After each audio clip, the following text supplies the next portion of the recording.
The door swung open, and the wind came with it, sharp, carrying salt, and the smell of diesel from the highway.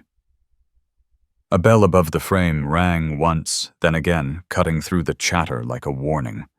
I looked up from my coffee and saw our reflection in the window, 3 people pretending the past could sit politely at one table.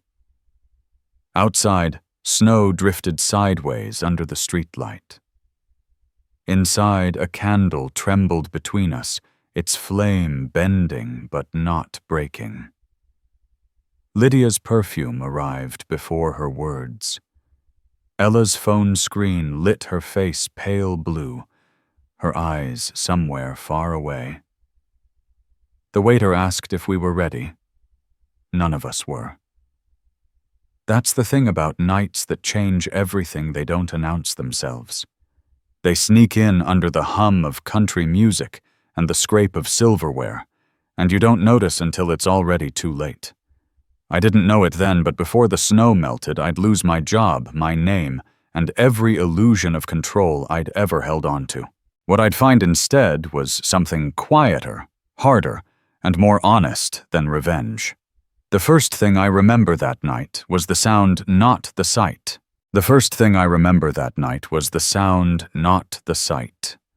Forks scraping on plates, the low hum of country music from a wall speaker, the muffled roar of a football game playing on a muted television above the bar. It was a Friday evening in a small Ohio town, the kind of place where the air smells like salt and old snow, and the biggest drama is whose driveway gets plowed first. I sat at a booth by the window. Each time the door opened, a rush of December wind swept through, carrying the smell of gasoline from the parking lot. The candle on our table trembled in its glass cup, a single flame trying to survive. Across from me, Ella looked tired of pretending to read the menu. 17, already half-grown, already with 1 foot out of my life. Her hair fell across her cheek when she leaned forward, and I caught a glimpse of the same determined look her mother used to have. She checked her phone thumb sliding across the screen, then sighed softly. I could tell she was counting the minutes until this dinner was over. Lydia sat beside her. My ex-wife.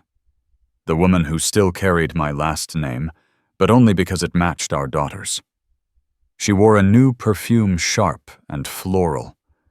Not the one she used to keep on the bathroom shelf back when our lives were shared. Her coat was folded perfectly beside her. Her nails were painted a shade of dark wine that caught the dim light of the restaurant. Everything about her looked polished, deliberate, like she had found a way to edit herself after me. The waiter came by and took our orders with a smile that was too cheerful for the kind of silence sitting at our table. Ella wanted pasta. Lydia ordered salad. I asked for the meatloaf. The same as always. Habit is what remains when everything else changes. When the waiter left, the quiet returned. Not uncomfortable at first, just familiar.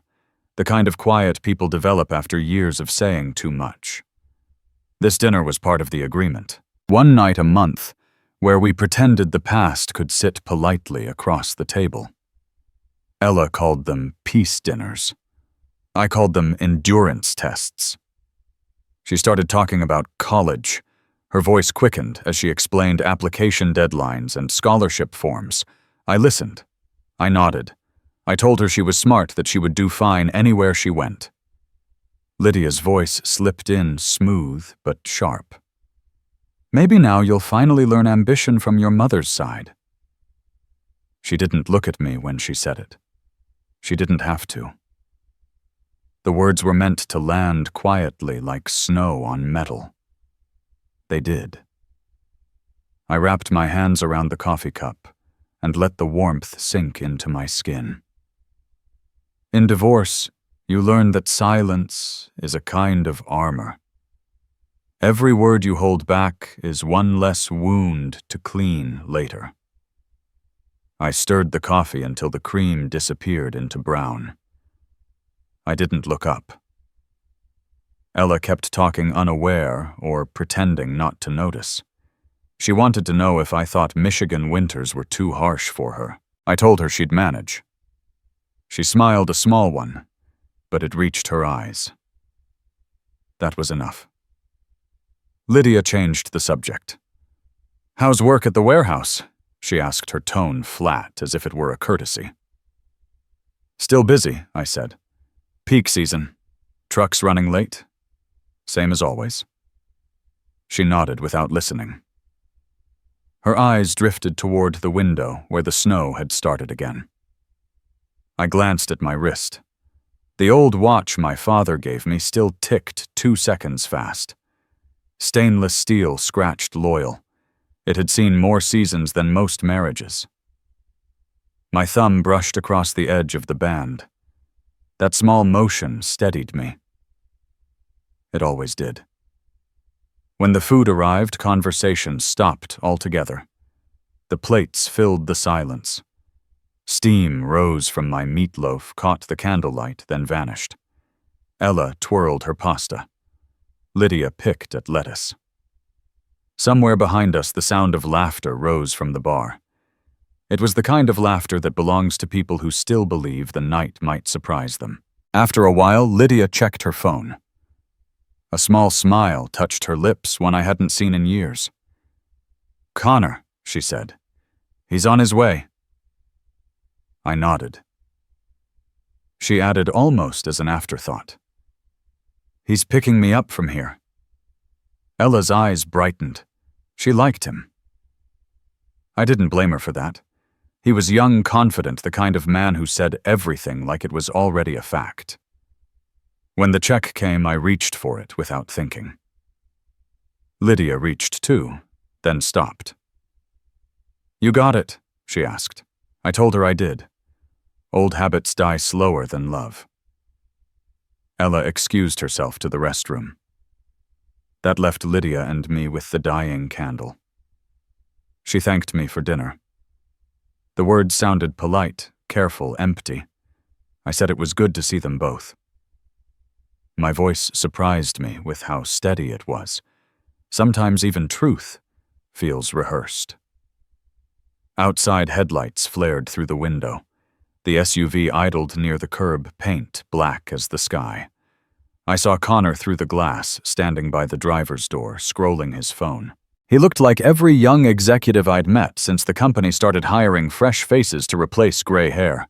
Sharp suit, thin coat, no patience for the cold. Ella came back, cheeks flushed from the hand-dryer hair slightly damp around her temples. She hugged me. It was quick, awkward, but real. I told her I'd pick her up Sunday for driving practice. She nodded. I could tell it meant more to her than she wanted me to know. Lydia slipped into her scarf, the perfume rising again between us. "Take care of yourself, Tom," she said. The way she said my name felt like punctuation at the end of a long sentence. We stepped into the parking lot together. The air bit at our faces. The snow had thickened, covering the ground in a soft white film that caught the glow of the street lamps. Ella climbed into the back seat. Lydia into the front. Connor looked at me for half a second. His smile was almost kind. Almost. He asked how things were at work. I said fine. He nodded like a man humoring a relic, then got behind the wheel. The SUV eased out of the lot, the red taillights fading into the night. I stood there a moment longer, hands in my coat pockets, fingers resting on the old watch. The ticking felt louder in the cold air. Around me everything was quiet, except for the faint echo of a song drifting from the restaurant door. I looked at the tracks their tires had left in the fresh snow already starting to fill back in. I thought about the word Lydia had used at dinner. Ambition. The way she said it as if it were something I misplaced, and she found again in someone else. Maybe she was right. Maybe ambition was the only thing that kept people from freezing. The snow kept falling. The world was quiet, almost kind. I drew in a slow breath and watched it fade into mist. I didn't know it yet, but silence was about to become my only weapon. The snow followed me home. It clung to the hood of my truck, rode the wind down the narrow streets, and fell against the windshield in quiet surrender. By the time I pulled into the driveway, the world looked soft and white, like it had decided to cover up whatever truth the night had left behind. The porch light was still on. Through the front window, I saw the kitchen lamp I had forgotten to turn off. The house had the stillness of a place that no longer expects anyone to walk in. Inside, the heat coughed to life. I hung my coat on the same hook, set my keys in the dish by the door, and listened to the small sounds of a life still running on habit. The hum of the fridge, the tick of the stove clock. Somewhere outside, the wind brushed against the siding like an old hand looking for something familiar. There was an envelope on the counter with my name showing through the little window. I didn't open it right away. I poured a cup of coffee first, though I didn't need it. The smell of it filled the kitchen anyway, bitter and grounding. When I finally tore the edge, I saw what I expected, another mortgage notice. I set it face down beside the salt shaker, like turning it over might change what it said. Monday came the way Mondays do. I showered, shaved, pulled on the same jacket I'd worn for years. The roads were half frozen, the sky a flat gray that didn't bother promising anything. At the warehouse, the air smelled of diesel and wet cardboard. Forklifts beeped in reverse. Men shouted orders. The radio mumbled country songs no one really listened to. 23 years at Pierce and Dalton. I could walk that place blindfolded. The hallways, the hum of the lights, even the way the floor sloped near the loading docks. I thought maybe routine could protect a man if he clung to it hard enough. I was wrong. A message waited in my inbox. High priority. Please report to conference room B at 10. The rest of the morning passed in slow motion, every minute heavy with something I couldn't name. When 10 came, I stood, straightened my tie, and walked down the hall under those buzzing fluorescent lights that made everything look washed out and older than it was. Inside the room, the blinds were half closed. A strip of pale sunlight lay across the table.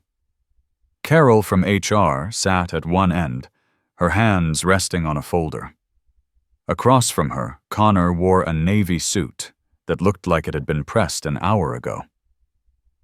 He didn't rise when I entered, just looked up, smiled the kind of smile that means you've already decided something. Tom? He said, his voice calm. Thanks for coming in. I sat. My watch ticked louder than usual. Carol started talking about restructuring corporate shifts efficiency. Words that made less sense the more you heard them. Connor leaned forward, elbows on the table. Times change, Tom. You understand. I nodded once. I did understand, though, not the way he meant it.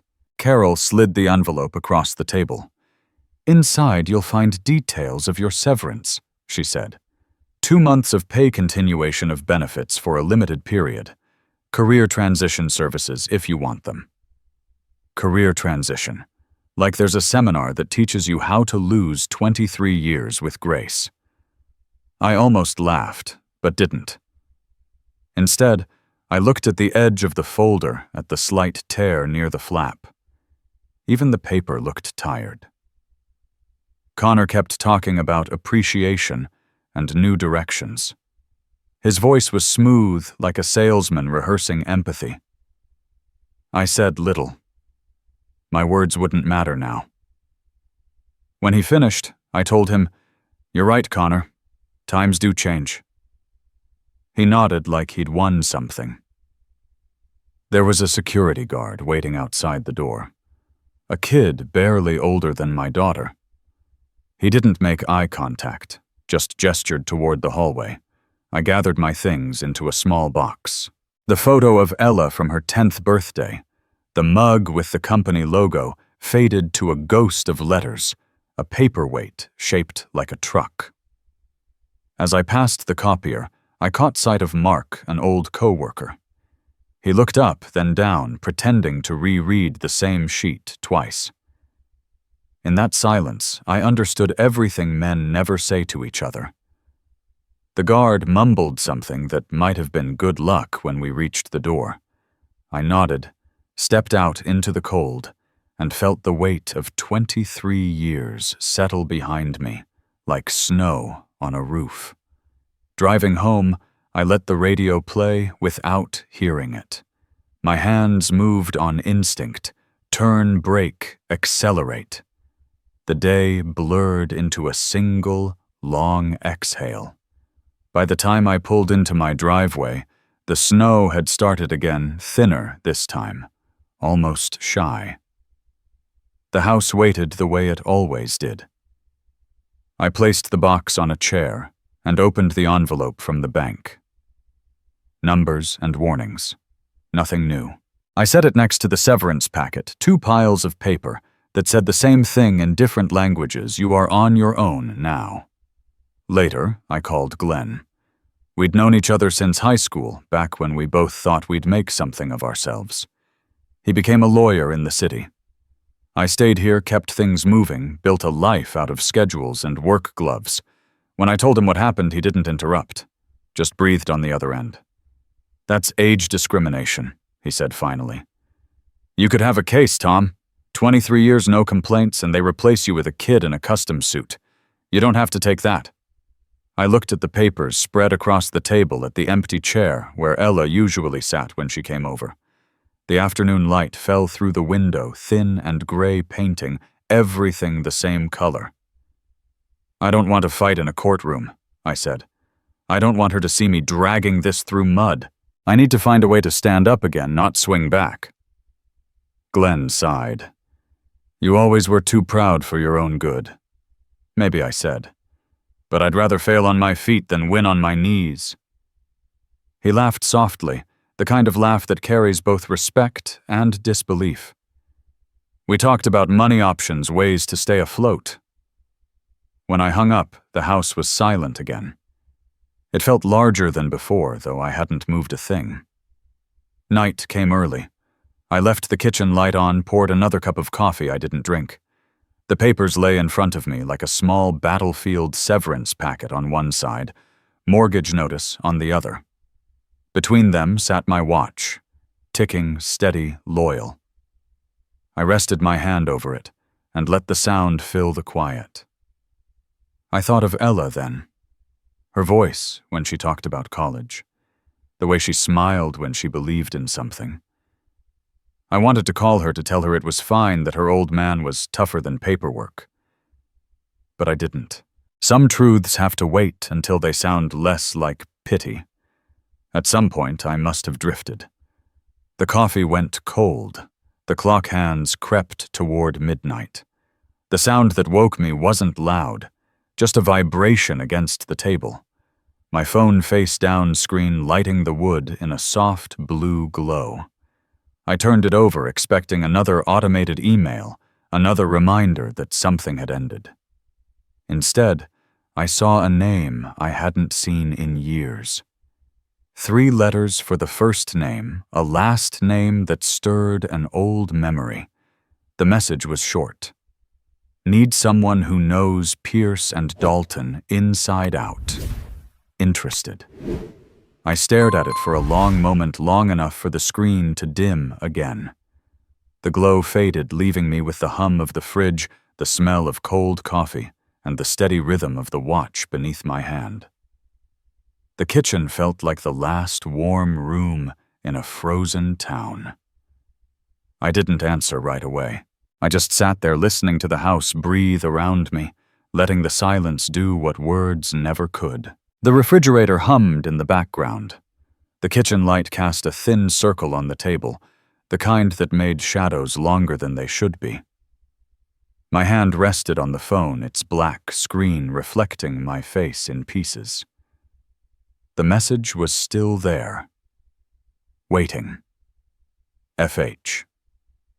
I hadn't seen those initials in years. Frank Hollis. He used to run a trucking outfit that nearly collapsed one winter when a snowstorm stranded half his fleet. I'd spent 2 nights rerouting his drivers from a borrowed motel phone just to make sure none of his men froze out on the interstate.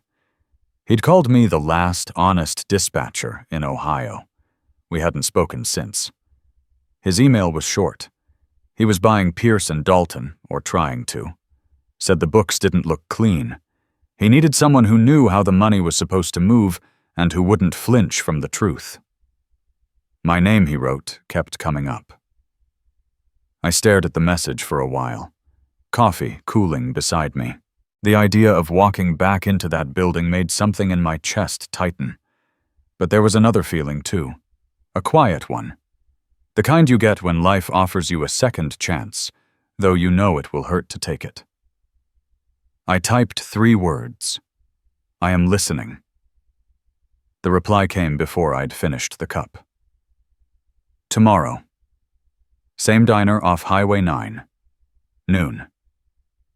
The next day, the sky was low and gray, the kind that pressed down on your thoughts. The diner looked smaller than I remembered. The windows fogged the sign outside half lit.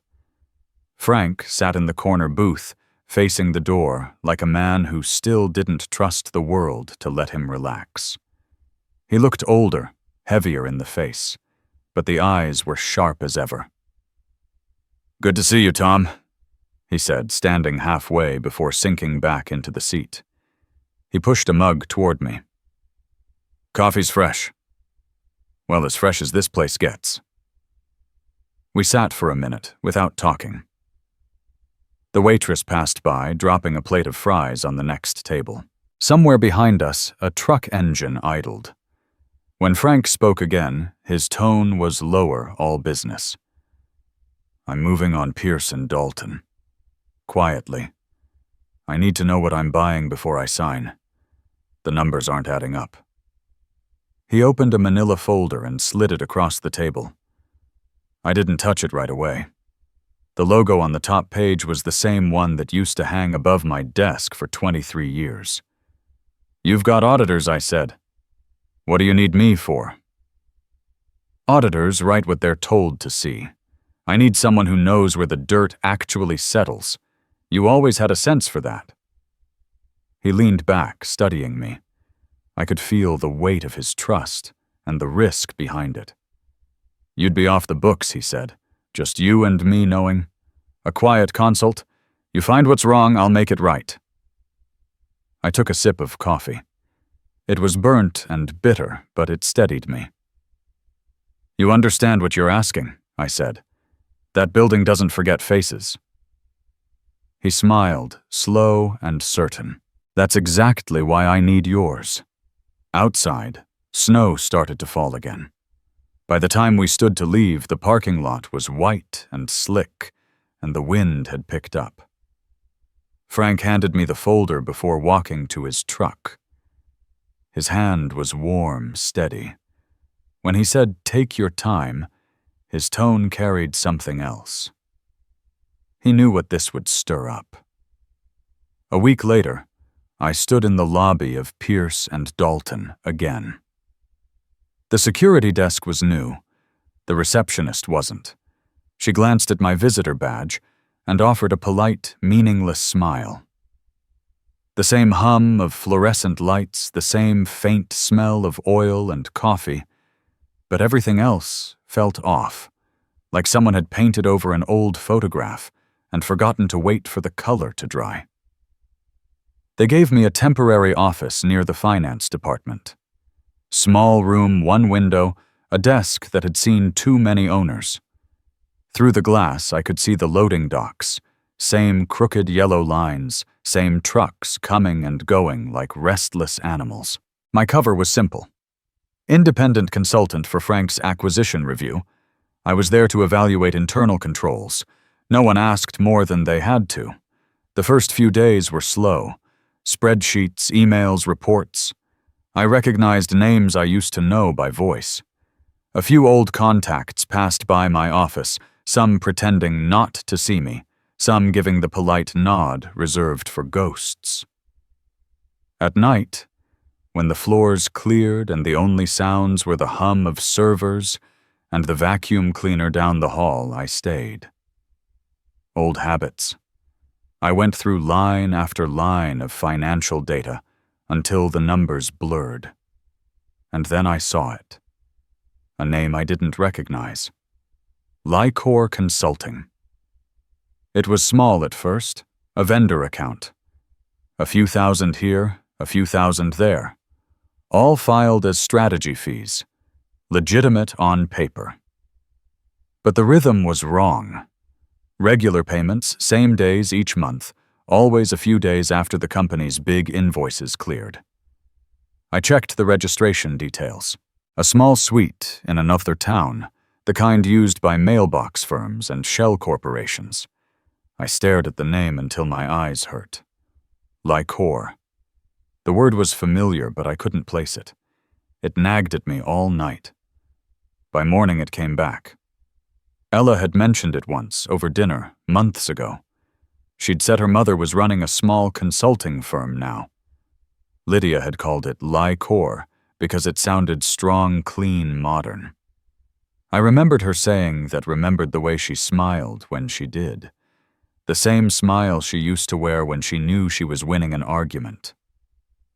Now that name was sitting in front of me, connected to Pierce and Dalton, money flowing straight into it like a quiet current.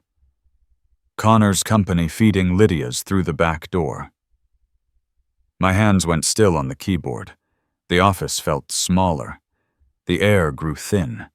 I could almost hear my pulse ticking in my ears. For a moment I thought about closing the laptop and walking out for good. But I didn't.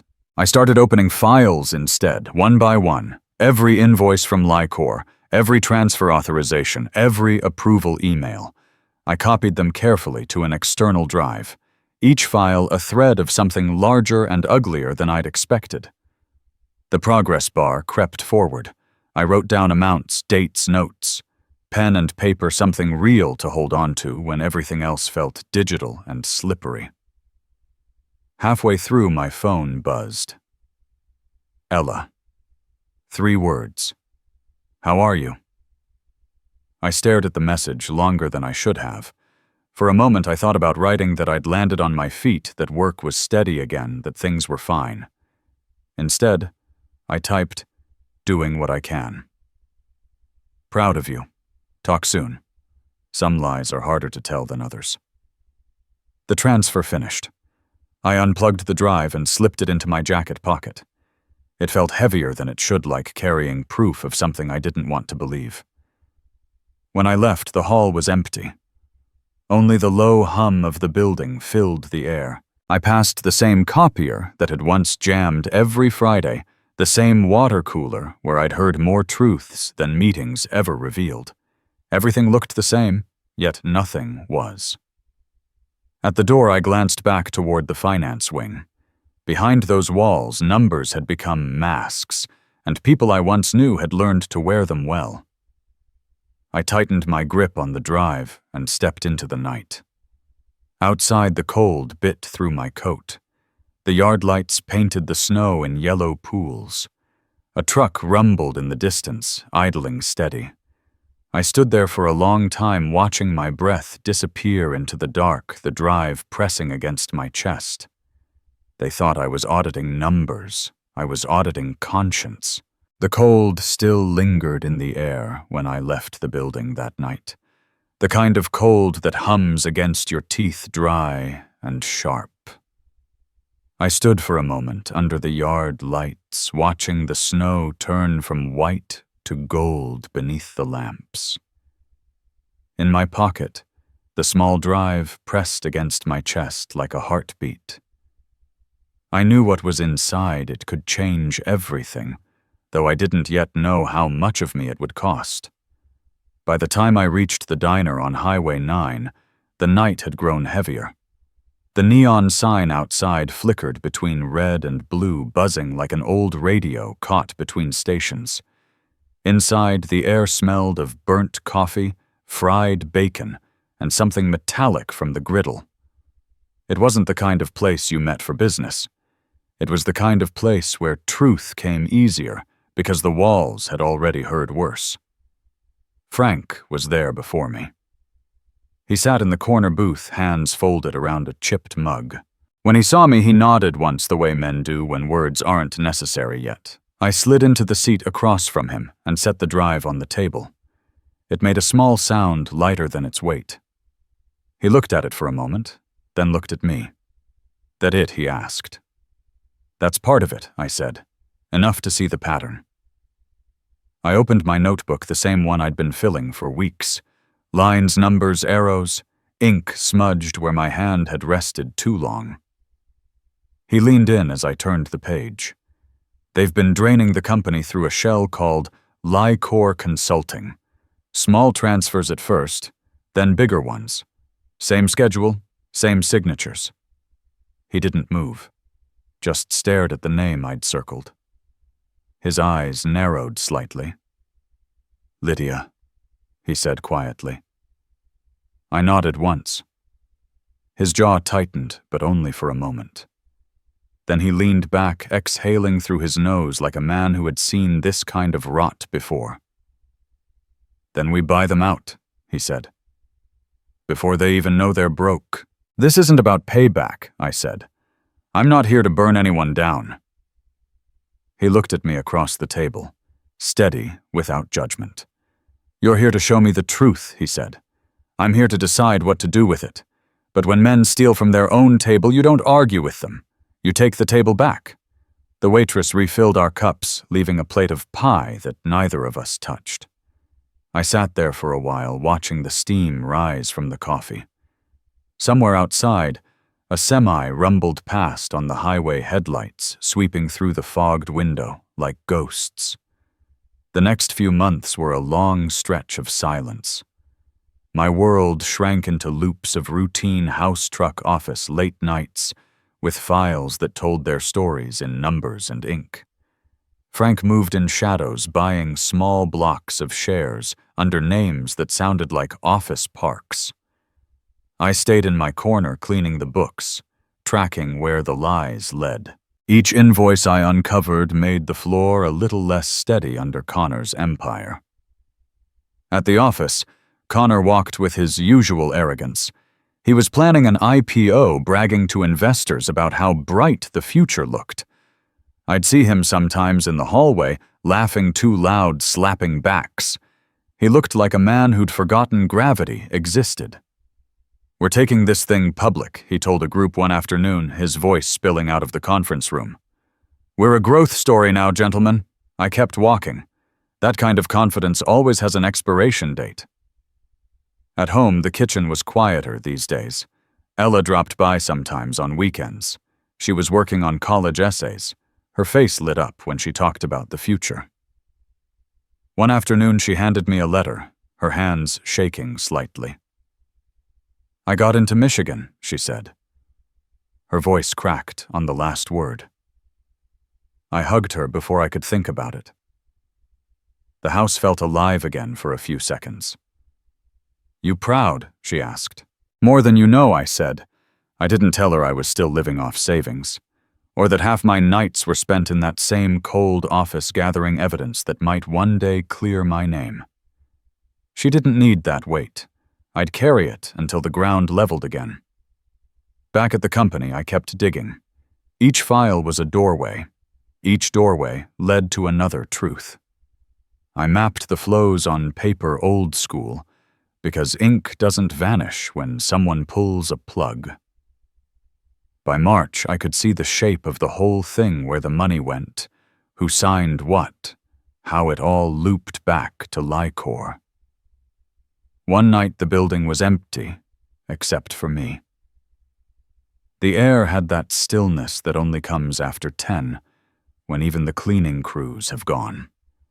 As I walked past the top floor, I saw light coming from Connor's office. The blinds were half open. He sat at his desk, glowing blue from a video call. Lydia's face filled the screen. She was laughing, head tilted back the same way she used to when something small and ordinary made her happy. For a moment, the years fell away. I remembered that same laugh in our kitchen once before the walls started closing in. It wasn't anger that came over me then, not even jealousy. Just the quiet ache of realizing how far two people can drift without noticing the tide. I stood there watching the reflection in the glass, until the image blurred, then turned away. There was nothing left to say to her. Not anymore. Spring came slow, melting the snow in small defeats. The morning smelled of wet asphalt and thawing earth. By April, the docks were alive again, trucks lining up like restless cattle. Inside, no one suspected what was coming. The deal closed on a Thursday. Downtown, high floor, glass walls reflecting a city that had no idea how many people were trying to own it. The conference room was bright and expensive, polished to the point of discomfort. Lawyers shuffled papers. Assistants whispered. Every sound was too clean. Frank looked calm, the kind of calm that comes from knowing the game is already won. Across the table, Connor sat stiff, his smile measured. Lydia wasn't there, though her signature would be on the documents later. Her name was on everything, yet she never appeared when the truth was close enough to touch. The lawyer slid a thin packet toward me. "One copy for record," he said. "NDA on top. You'll need to initial before we proceed." I read it once, then again. Signing meant I couldn't speak about what I'd found. Not yet. Maybe not ever. But sometimes silence isn't surrender, it's a form of justice that takes time to ripen. I signed. Slowly. My name looked steadier than I felt. Then came the next sheet, the ownership agreement. I traced the line with my finger before picking up the pen. There it was again. My name. Not as an employee this time, not as a casualty, as an owner. The pen felt heavy in my hand. When the nib met the paper, the sound was almost louder than the city below. I finished the signature, set the pen down, and pressed my palm over the ink as if to hold the moment still. Nobody noticed. They were already flipping to the next clause, the next page. Deals end quietly, not with applause, but with paperwork. By the time I stepped outside, the sun was lowering behind the skyline. The air had softened, carrying that faint sweetness that comes when winter finally releases its grip. Cars passed horns in the distance. A bus hissed to a stop. Everything looked ordinary again. I stood there a long moment, watching people hurry past with their coffees and their briefcases, unaware that the ground beneath their shoes had just shifted. Somewhere behind those glass doors, Connor's empire now answered to my signature. I didn't feel victory, just a kind of quiet release, the kind that hums inside your chest instead of shouting.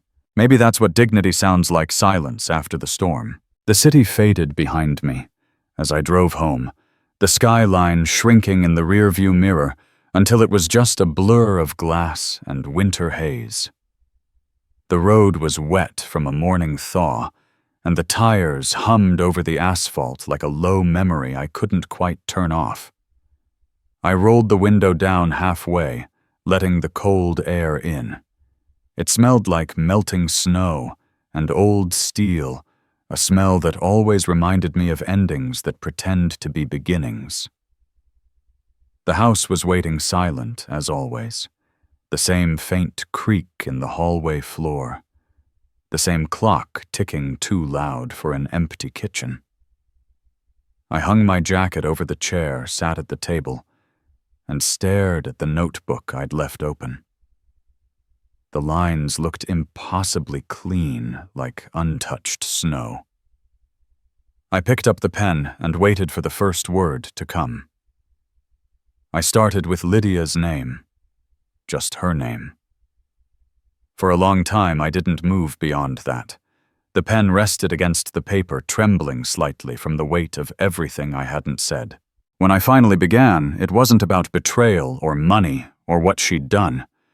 It was about me, about the pride that made me unreachable, about the way silence had become my weapon and my prison. I wrote that I had loved her even when love had turned into the kind of habit you confuse with duty. I told her I'd mistaken patience for strength, distance for control. I admitted that I'd forgotten that kindness can be a form of courage. The ink bled a little where I hesitated. I stared at the page and thought about tearing it in half. My fingers touched the edge, ready to pull. But I couldn't. The paper held. My hands wouldn't let it go. So I folded the page once, then again, and slid it under the notebook. Then I wrote another name. Ella. This one was harder. I told her I was proud of her, though I knew I hadn't said it enough when she needed to hear it. I wrote about the nights she'd waited for me to come home from the warehouse, about the mornings she'd asked if I could make it to her game, and I'd said I couldn't. Always some excuse that sounded noble at the time. Always work or responsibility or something I told myself was for her. I told her silence had been the only language I knew, that I'd learned it from men who worked with their hands and didn't talk about what hurt them, that it wasn't her fault I never learned another one. The page blurred for a moment. I pressed the pen down, steadying my hand, and folded that one too. It joined the first a small confession in paper form. The last letter I started was to myself, the younger version who still thought loyalty could outlast everything. The man who believed that if you gave the world your time, it would give you purpose in return. I told him he was right to believe, but wrong to expect fairness. I told him he stayed too long, kept too quiet, tried too hard to be good when he should have been honest. I wrote until I ran out of sentences that didn't hurt to finish. Then I stopped. Some truths don't belong on paper. Days passed in a kind of slow rhythm. I worked quietly, met with Frank when needed, went on long walks when I didn't. The snow melted for good that week. The air lost its edge. The ground smelled of damp earth and new chances. One morning I found myself at the diner again, the same booth where Frank and I had once mapped out the first moves of this new chapter. The waitress recognized me, poured my coffee without asking. It was black, bitter, and perfect. Glenn slid into the seat across from me. His tie was loose, his jacket unbuttoned. He looked like a man who knew when to stop pretending the day still had control over him. "You look lighter," he said, stirring his cup. "Maybe it slid off to one side," I answered. He smiled, then studied me the way lawyers do when they're listening for the truth under your words. "You going to tell me what's next or keep making me guess I took a sip of coffee?" It burned the roof of my mouth just enough to remind me I was still alive. There was a time, I said, when I thought losing everything was the end. The job, the house, her. Now I think maybe it was the only way to remember what matters. "And what's that?" Glenn asked. "People," I said. "The ones who don't ask what you do. The ones who stay when you have nothing left to prove." He nodded, eyes softening. "Most guys in your shoes would have burned the whole place down by now," he said. "I'm tired of fire. It looks good from a distance, but up close all it does is choke you." He looked at me for a long moment, then leaned back. "That's what dignity looks like, Tom. You just don't see much of it anymore." I didn't answer. The coffee was cooling, the steam fading into the diner's stale air. Frank called later that evening. His voice had the calm of a man who already knew how the story ended. "The buyout's going public," he said. "Monday. You'll need to be in the room when we make it official. They'll want to see the face behind the numbers." I said nothing for a while. Through the kitchen window, the sun was lowering behind the rooftops, catching the puddles on the street in flashes of gold. "I'm not interested in applause," I said. "Good," Frank replied. "There won't be any. Just understanding. That's worth more." After we hung up, I stood there a long time, watching the light fade out of the room. The folded letters sat on the table where I'd left them. I ran a hand over the paper.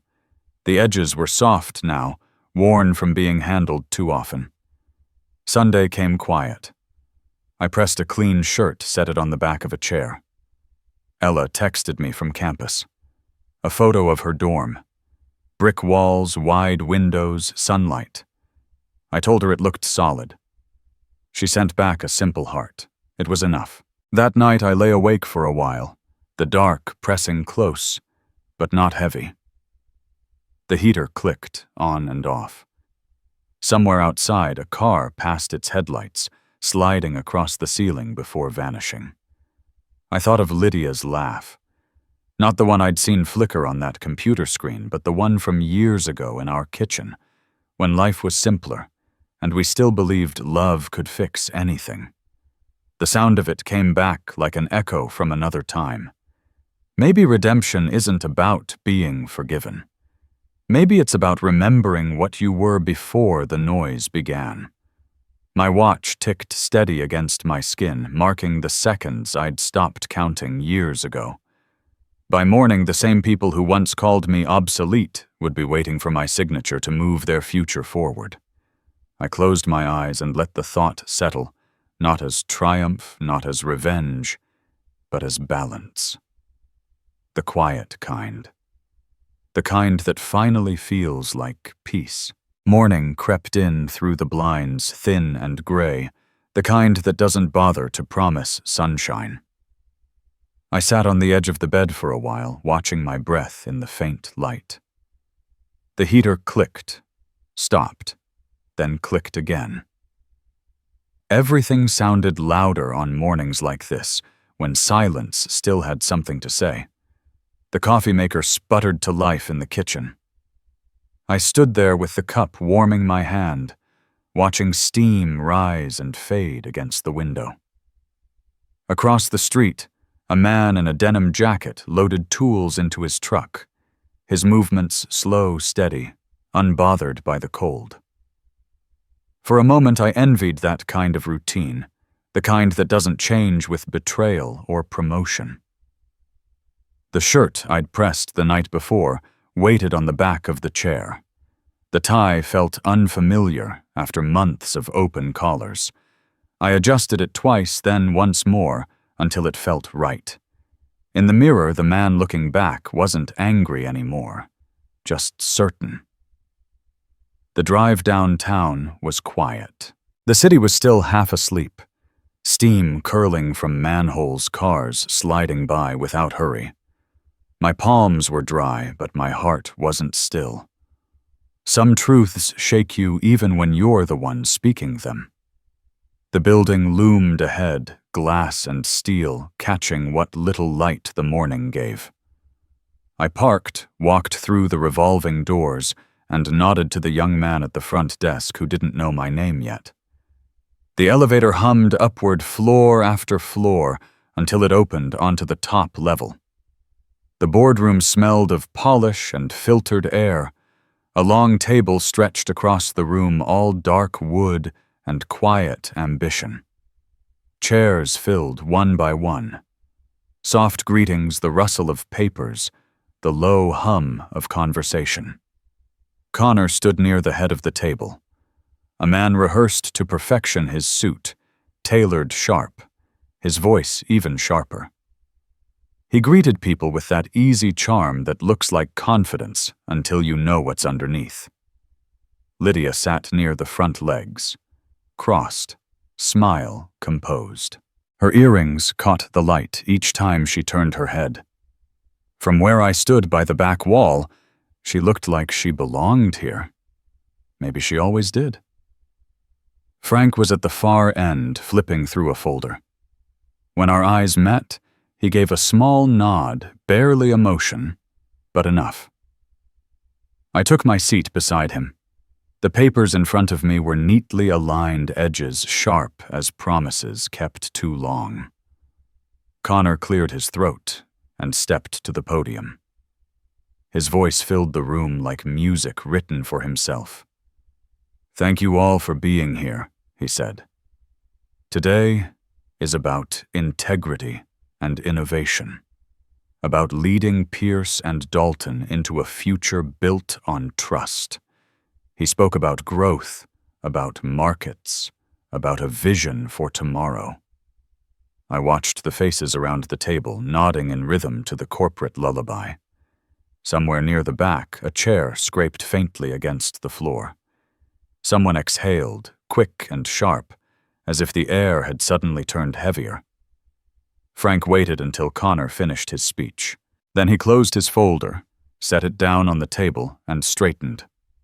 His voice was calm, but it carried in the room. "Before we move forward," he said, "there's someone I'd like to introduce. A man some of you think you know. A man whose name you may have forgotten." Connor turned, slightly confusion flickering just long enough to betray him. Lydia's posture stiffened, her fingers tightening around the pen she didn't need. Frank gestured toward me. "Please welcome our new Chief Operations Officer, Mr. Thomas Reed." For a heartbeat, the room stopped breathing. Heads turned. A pen rolled off the table and hit the carpet. Connor's jaw set, his eyes hard and bright. Lydia's widened first, then narrowed, calculation-chasing shock across her face. I stood. The watch on my wrist ticked quietly under the cuff. Each step toward the front felt measured, inevitable. I placed the folder on the table beside the podium and looked at the room. "Thank you," I said. "Let's talk about transparency." I opened the folder and laid out the first few pages, spreading them flat in the light. "These documents," I said, "detail a series of transactions routed through an external account called Lycor Consulting. Payments increasing over time. No deliverables. No justification. Each approved by senior management." Connor's smile faltered. He shifted slightly, one hand gripping the podium. "This is a misunderstanding," he said, his tone sharp with rehearsed calm. "Normal consulting arrangements. Out of context, they can look misleading. Context is what we have," I said. "Dates, signatures, transfers, patterns, all verified by internal audit and counsel." The words landed quietly, without drama. Still, the silence that followed felt heavier than thunder. Eyes darted from me to Frank to Connor to Lydia. The truth has a sound when it enters a room, it hums. Frank stepped forward. "We've built this company on trust," he said. "But somewhere along the way, leadership forgot what that meant. Today is about setting things right." Connor let out a short laugh, brittle as glass. "You think you can come in here and humiliate me," he said, his voice rising just enough. "You, Tom. After all these years—" I met his gaze. "I'm not here to humiliate you. I'm here to stop the bleeding." I turned the next page. The totals stared back up at him, undeniable. "I won't fire you," I said. "You'll resign. Today." For a moment I thought he might argue, raise his voice, deny everything. But pride and calculation rarely share the same room. His shoulders dropped. He adjusted his tie, the motion deliberate, almost ritual. "Have your lawyers call mine," he said. Then he stepped away from the podium. Lydia stood. Her purse was already in her hand. She didn't look at me, not once. For a moment I almost called her name. Old habits die quieter than lies. She walked out, heels striking soft against the carpet, fading with distance, until all that was left was the hum of the air system and the faint rustle of paper. No one spoke. No applause. Just the quiet breath of realization passing from one side of the table to the other. Somewhere near the end, someone finally moved, adjusting a chair. The sound was small, but human. Frank began outlining transition plans, his voice measured professional. the machinery of order rebuilding itself in real time. I listened only half there, my hand resting lightly on the papers spread before me. The ink was still fresh where I'd signed my name. I looked down at my watch. The same second hand moved without hesitation, its rhythm steady and unbothered. Time doesn't clap. It just keeps its promise to move forward. As the meeting dissolved and people began to file out, a few nodded in my direction, quiet gestures of acknowledgement, uncertain but sincere. I returned none of them, not out of pride, but because silence still said it better. When the last of them was gone, I stayed in the room a while longer. The chairs stood slightly askew. A half-full glass of water caught the light near the edge of the table. I reached out and steadied it with 2 fingers. Outside, through the wide pane of glass, the city was waking properly now. Cars moved like veins of light below the world already on to its next thing. I stood there and let the quiet fill me, not as triumph, not even as peace, just balance. The hum of the vents, the steady tick of the watch, the faint smell of coffee still on my hands. No applause, no speeches. Just the sound of something ending the way it was always supposed to. The day after the boardroom, I woke to a house that felt too still. The kind of quiet that isn't peace, yet just the absence of noise. The air was cool, the sky a dull gray pressing against the window. The world looked calm, but inside things were still rearranging themselves. I made coffee, poured it into the same chipped mug I had used for years, and stood by the kitchen window. Outside, a delivery truck rolled past its rumble, fading into the distance. The morning paper sat on the porch, still wrapped tight. I didn't open it. I already knew what was inside. By the end of that week, the headlines began to fade. At first there were stories, short, sharp ones, about corporate fraud and internal investigations. Connor's face appeared beside the words, "leadership failure," then disappeared just as quickly. Lydia's name surfaced once buried in a paragraph before vanishing entirely. By the second week, the same reporters had moved on to new scandals, new faces. That's how it goes. The world has a short memory for other people's mistakes. The investigations dragged on for months. Committees, auditors, men in dark suits who asked the same questions phrased 100 different ways. I answered every one of them. Patient, precise, polite. No anger left, no gloating. Just facts. One investigator, a woman about my daughter's age, asked if I wanted to pursue charges or civil action. She said my testimony carried weight. I told her no. My job was to bring truth into the light. What people did with it after that was their own reckoning. By the end of spring, Frank asked me to stay on. He said the company needed stability. I told him I'd give him 6 months, no more. Long enough to fix what mattered. Not the numbers, not the stock price. The conscience. We built an ethics board from the ground up. Not a ceremonial one with framed photos and lofty promises, but something real. We wrote a new code of conduct in plain English. No slogans, no posters, no hollow lines about vision. Just rules. Clear, simple, and true. For months, I sat in meetings with legal teams and HR officers. We talked about how to make honesty practical again, about how a warehouse worker should be able to report a lie without fear.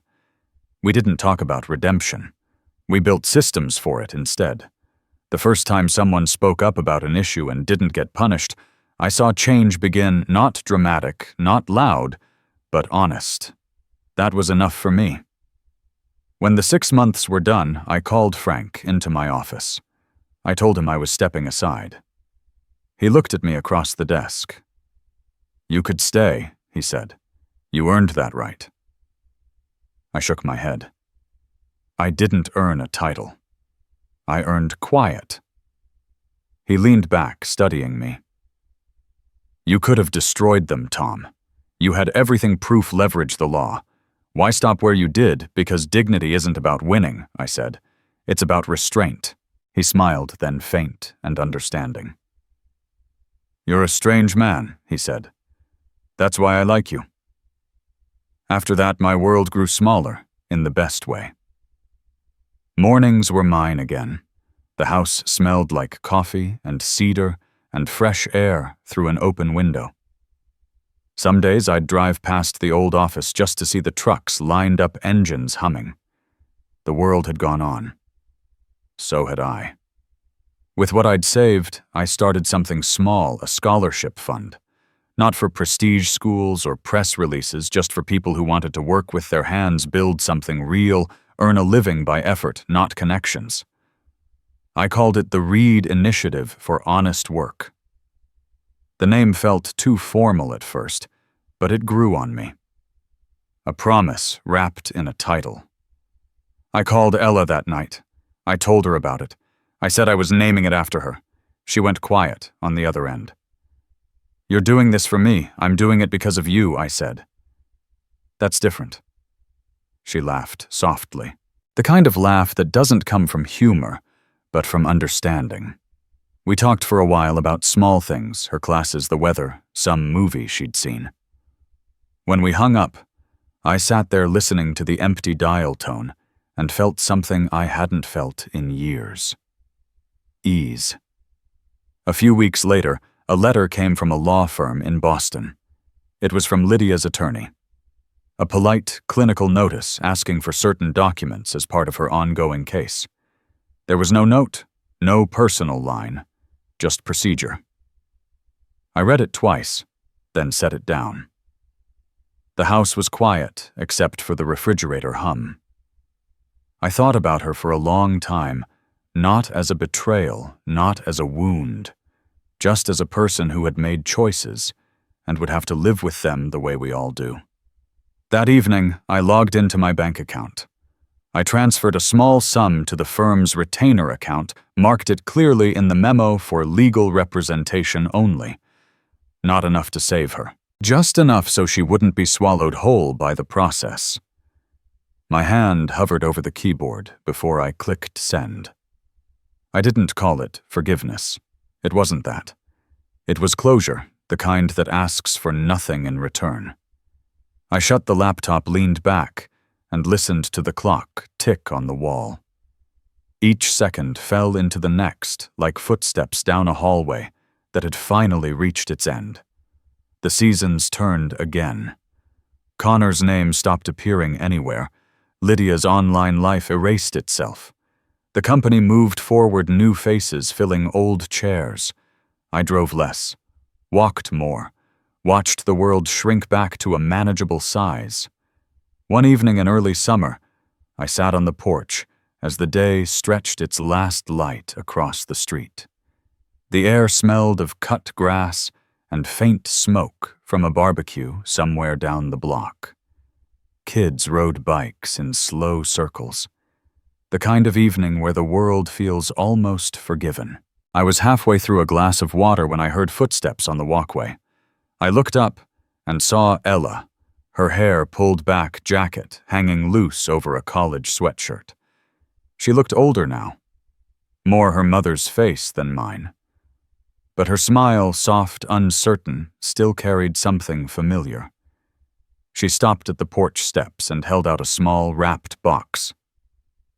"Mom gave me this," she said. "She wanted you to have it back." I took it. The paper was brown, tied with white string, light as a secret, heavier than it looked. She hesitated, watching me. "You going to open it?" "Not yet," I said. "I just want to sit with it for a minute." She smiled and came to sit beside me. The boards creaked beneath us. We watched the light fade porch shadows, stretching long across the lawn. I could feel her presence beside me, quiet, steady, forgiving in its own way.